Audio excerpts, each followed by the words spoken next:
Tenemos en la cabina del Heraldo Radio a Enrique de la Madrid. Gracias por estar con nosotros, Enrique. Siempre es un gusto, un político a quien quiero y respeto desde hace mucho tiempo. Fui amigo de tu padre, ya lo sabes, lo sabes perfectamente. Has venido señalando toda una serie de temas de fondo en la política de nuestro país. Dices que estamos a 13 meses de salvar a México o de perderlo definitivamente. Y pues te has buscado meter en lo que son los temas de fondo. A veces no son los más rentables políticamente, son los que al final pueden salvar o perder al país. ¿Cuáles son esos temas de fondo? ¿Cuáles serían quizás los 2 o 3 temas más importantes que debemos estar considerando? Sergio, Lupita, antes Hola, que nada, muchísimas gracias. Gusto. Muy buenos días. Gracias por la oportunidad. Yo sí creo que estamos a menos de 13 meses y contando de salvar a México, porque realmente vamos por un camino equivocado, terrible, de confrontación y polarización. Temas de fondo. A mi juicio, el primero es crecimiento económico. O sea, una economía que crezca mucho, que sea muy vigorosa, porque es la única manera de enfrentar 2 temas a mi juicio. Uno, dar condiciones para que 55 millones de mexicanos puedan superar la pobreza. Solamente con crecimiento económico como base puedes hacerlo. Y la otra también tiene que ver con la inseguridad. Tú hoy un joven que no tiene acceso a educación o incluso sale de algún tipo de educación y busca un empleo, o no lo encuentra o el empleo está francamente muy mal pagado.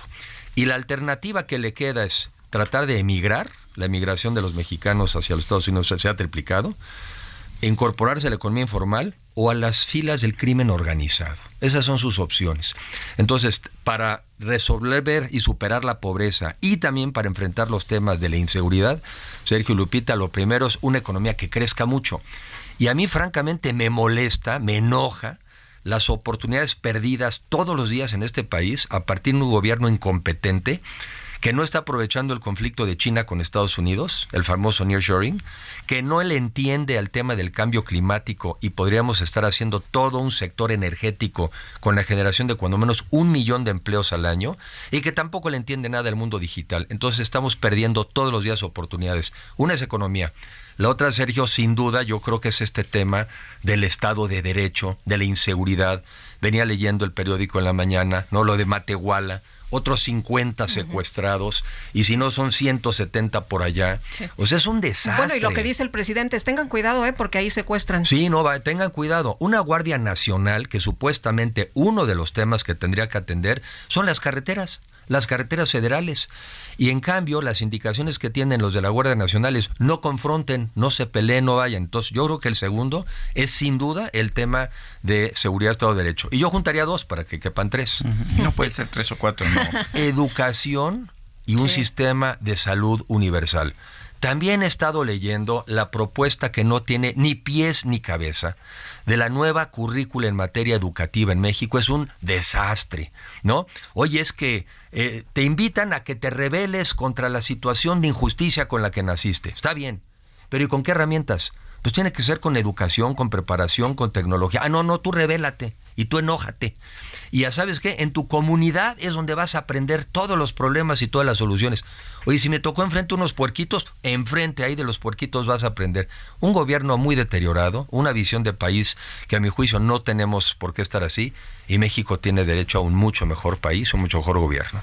Te quiero preguntar, ¿cuál es tu posición sobre lo que ha señalado el presidente Andrés Manuel López Obrador con respecto a organismos como la Suprema Corte de Justicia y esta idea de que sean electos los ministros por voto popular? Primero, yo soy un convencido de la democracia y un convencido de la división de poderes, porque el poder tiende a concentrarse, y lo estamos viendo hoy. Estamos viviendo un presidencialismo exacerbado, fuera de tono, fuera de lugar. Y entonces, obviamente, a este presidencialismo exacerbado, cualquiera que se le ponga enfrente le molesta. A ver, yo creo en un poder judicial incluso más fuerte. Hoy en México tenemos 5 jueces por cada 100,000 personas en México. En Colombia tienen 20. Y en Alemania tienen 50. ¿Qué quiere decir? Que tienen un poder judicial con capacidad de atender los temas. ¿Qué está haciendo? Nada. Está confrontando a todo aquel que se le pone enfrente, porque no aguanta ideas diferentes. Y es la intolerancia, perdón que lo diga así en general, del ignorante. Porque solamente aquel que está dispuesto a confrontar sus ideas está dispuesto a discutir. El que no está dispuesto a discutir porque se siente inseguro de sus ideas, ataca. Y eso es lo que le están haciendo a la Suprema Corte. Ahora, debemos elegir... Dice el presidente que está podrido el Poder Judicial. ¿Tú ves que esté podrido? Yo creo que no, y el que tanta cosa le huele podrido, se me hace que debería empezar por ahí. Porque todo le huele que está podrido. Entonces, pues se me hace que por ahí, por donde anda podrido. Claro que no está podrido. Todas las instituciones, Sergio, tienen posibilidades de mejorarse, pero esta obsesión de que todo aquel que lo quiere limitar... Pero a ver, yo me voy a resultados. Uh-huh.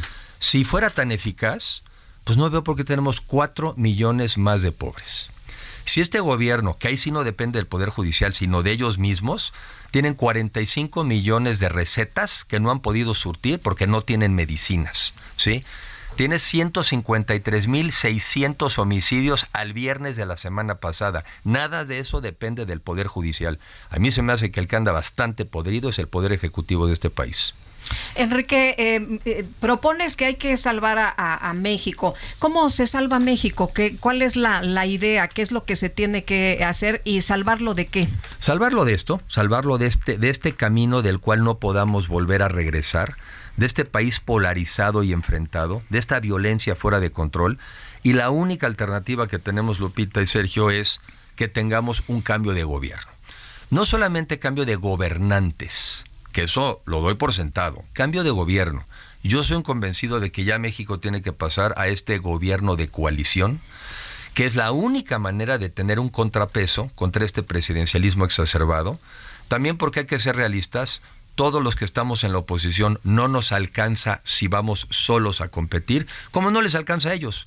Morena también necesita de sus aliados. Entonces, es un gobierno de coalición el que proponemos, donde quien lo encabece no pueda mandarse solo, sino que se presentaron o nos presentamos con un programa de gobierno, con propuestas sobre qué hacer en economía, en educación, en salud. Pero si de repente se le ocurre al presidente en turno decir, vamos a tirar otra vez este nuevo aeropuerto que no nos gustó, los demás del gabinete le dicen, no se puede hacer eso, porque no fue lo que ofrecimos en la campaña, y usted no puede hacer eso. O, por ejemplo, un gobierno donde digas, es que pues, aquí decido si entra o no Tesla, usted no puede hacer eso, somos una federación, ¿sí? Entonces, un gobierno de coalición que ya es la siguiente etapa necesaria en México de la evolución de nuestro sistema político. El que tenemos como está, ya no da. Pero yo veo una oposición muy desvanecida, una oposición más metida en sus proyectos políticos internos, un Alejandro Moreno que le interesa más quedarse como presidente del PRI que ayudar a construir un verdadero partido de oposición.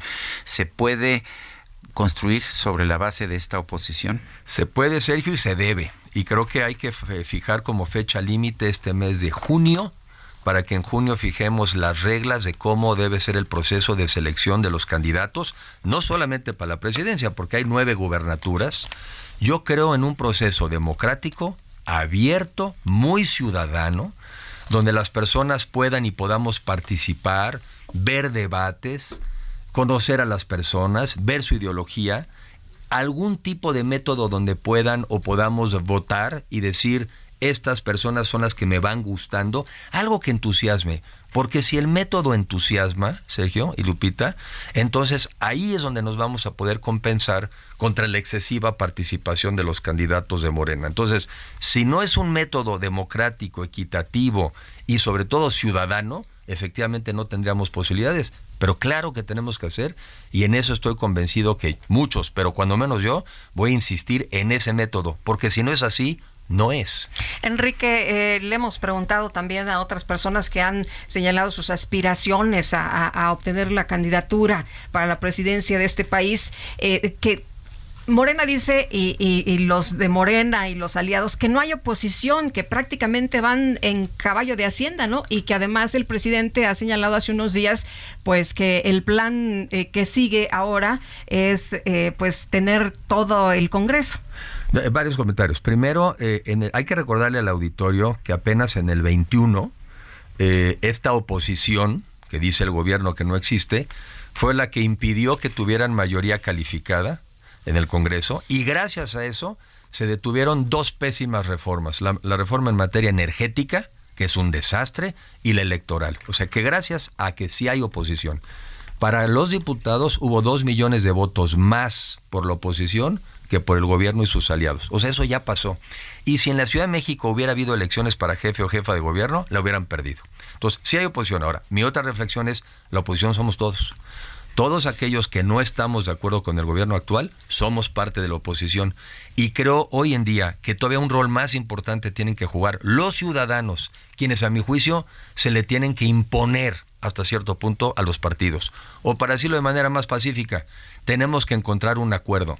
Pero ya no puede ser nada más los partidos los que decidan, en este caso, el método, porque si no, no entusiasma a los ciudadanos. Entonces, si hay oposición, tan la hay que el presidente está desesperado por limitarla. Si estuviera tan tranquilo, como a veces quieren hacer creer que está, ¿para qué tanto golpe al INE, hombre? Si están tan fuertes y tan sólidos y tan verdaderamente apabullantes, ¿por qué quieren deshacerse del árbitro?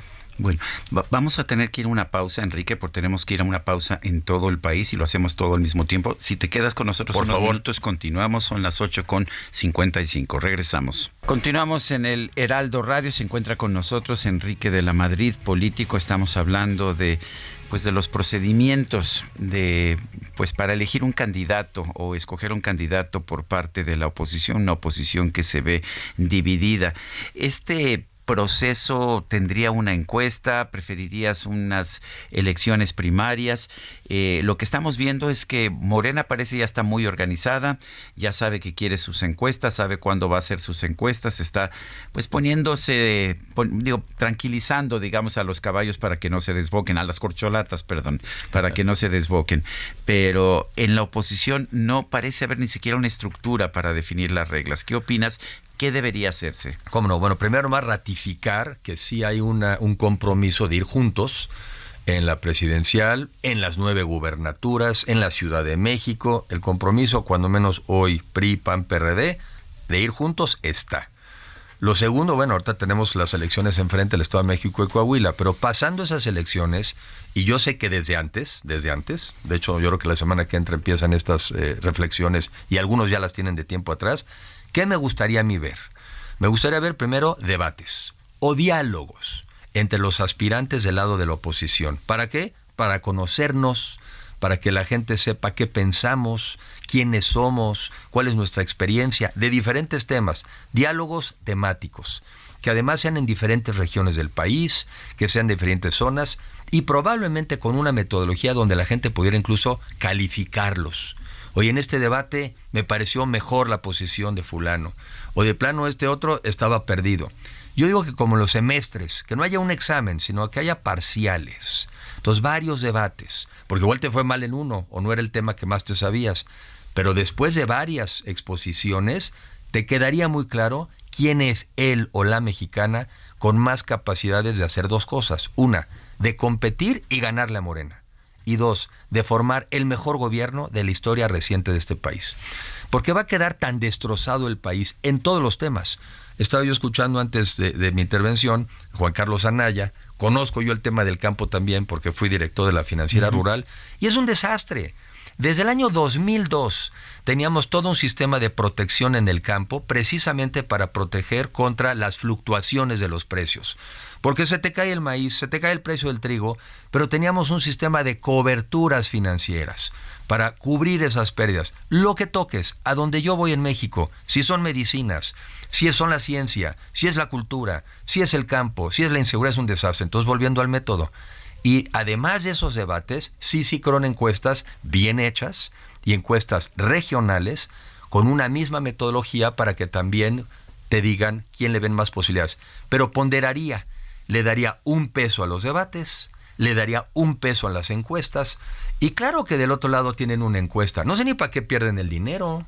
Pues ya sabemos que lo único que importa del otro lado va a ser la opinión de una sola persona que se va a ir al dedazo más tradicional y más rancio. Entonces, no sé ni para qué gastan en una encuesta, porque la encuesta que importa ya es la de un solo mexicano. Y ese es mi punto. México no merece ser de un solo mexicano. Somos 130 millones de personas y todos tenemos capacidad de decidir en este país. Ahora, lo que nos dices es, el siguiente paso es en junio. ¿Qué es lo que se tiene que hacer en junio? Porque también de enfrente ya dijeron que en junio, inmediatamente pasando las elecciones, y dan el pitazo de salida, ¿no? Bueno, a ver, primero, de acuerdo a las leyes actuales, que pues, todavía hay que hacerles casito a las leyes, digo, porque algunos que sí pensamos que sirven de algo, el proceso electoral formal en México no empieza hasta septiembre. Entonces ellos, por más que digan misa, no pueden tener candidato. Tendrán alguien que recorra. Pero, ¿qué tenemos que hacer nosotros en junio? A más tardar, definir estas reglas y empezarlas a ejecutar y empezar el procedimiento. Y un procedimiento que quizá tiene que llevar 3, 4 meses, porque hasta septiembre, octubre empieza el proceso formalmente electoral. Pero yo lo que digo es que en esos 4 meses, entonces sí tendríamos la visibilidad que no hemos tenido, porque hoy estamos todos haciéndolo por nuestro lado, ya estaríamos juntos en un proceso y los mexicanos con mucha facilidad van a poder distinguir. Aquí hay democracia, aquí hay discusión, aquí hay ideas y aquí hay el intento de un maximato en nuestro país, porque no nos hagamos bolas. De lo que se está tratando es el tratar de iniciar o restaurar un maximato en México como en los 30s y buscar al candidato más, digamos, más flexible a los intereses del presidente actual. No nos hagamos bolas, eso es lo que está en juego. Enrique de la Madrid, político, gracias por hablar con nosotros. Sergio, Lupita, muchas gracias, muy buenos días. Gracias, qué gusto saludarte, buenos días.